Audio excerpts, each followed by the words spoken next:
აჭარის უმაღლესი საბჭოს პრესამსახურში რეორგანიზაცია განხორციელდება. განცხადება დღეს უმრავლესობის წევრებმა დახურულ კარს მიღმა მიმდინარე შეხვედრის შემდეგ გააკეთეს. დავით ბაციკაძის განცხადებით ცვლილებების გატარება ბოლო დროს მომხდარი ინციდენტების შემდეგ აუცილებელია. უმრავლესობის წარმომადგენლები ღია კონკურსის მომხრენი არიან და საბჭოს თავმჯდომარეს მოუწოდებენ გაიზიაროს მათი პოზიცია. მივიდეთ საერთო გადაწყვეტილება ის, რომ პრობლემა არსებობს ჩვენი პრესამსახურში და ის, რომ სერიოზული საფიქრალი გვაქვს და ასეთი განცხადებებს პრესამსახური არ უნდა აკეთოს და ასე არ უნდა ექცეოდეს, ამას ყველა შეთანხმდით. ამასთან დაკავშირებით აუცილებლად იქნება მუშა ჯგუფი შეიქმნება, რომელიც იმუშავებს და ფიქრობთ პრესამსახურის რეორგანიზაციაზე, რომ მივიღოთ ის პრესამსახური, რომელიც შეეფერება აჭარის უმაღლეს საბჭოს.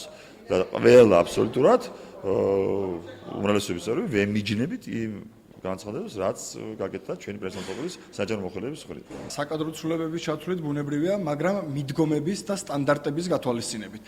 იქნება ისეთი პრესამსახური, რომელიც უზრუნველყოფს აბსოლუტურად ჯანსაღ ურთიერთობას მედიასთან.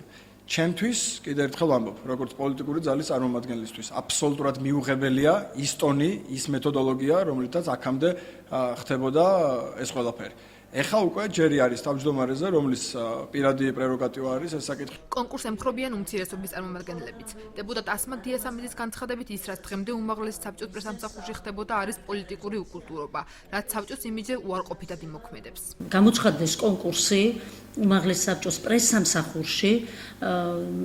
ეხლა ვაფიქსირებთ, რომ რა თქმა უნდა უახლოეს მომავალში უნდა გამოცხადდეს კონკურსი, რომ შესაბამისად თავი მოიყაროს კვალიფიციურმა კადრმა, ეს ერთგვარი რეაბილიტაციაც იქნება და გამოსავალი უმაღლესი საბჭოს იმ დიდი ჩირქისგან გამოიყვანს, რაც აი ამ რამდენიმე დღის და კვირის განმავლობაში მიმდინარეობდა. პრესამსახურის რეორგანიზაციას გამართლებულად მიიჩნევს აჭარის უმაღლესი საბჭოს თავმჯდომარეც. ავთანდილ ბერიძის თქმით, პრობლემის გადაწყვეტა ერთ კვირაში დაიწყება. პრესამსახურის თანამშრომლების მიმართ გატარდება შესაბამისი ადეკვატური ზომები. ამ საკითხის გადაწყვეტა დაიწყება დაახლოებით ერთი კვირის ფარგლებში. გადაწყვეტა დაიწყება და ალბათ გვექნება შესაბამისი რეზულტატი. ეს არის პრესამსახურში არსებული ვითარება. ვთქვით, რომ მიმდინარეობს ადმინისტრაციული წარმოება, შესაძლებელია ჩვენ არც დაველოდოთ ადმინისტრაციული წარმოების დამთავრებას, აი ეს გამოჩნდება დაახლოებით ერთი კვირის ფარგლებში და მიღებული იქნება შესაბამისი ადეკვატური ზომები. შეგახსენებთ, რომ აჭარის უმაღლესი საბჭოს პრესამსახურში დაგეგმილი რეორგანიზაცია ბოლო დროს ჟურნალისტების მისამართით გამოთქმულ უხეშ კომენტარებს მოჰყვა. ამ დროისათვის აჭარის უმაღლესი საბჭოს პრესამსახური 4 თანამშრომლითაა დაკომპლექტებული.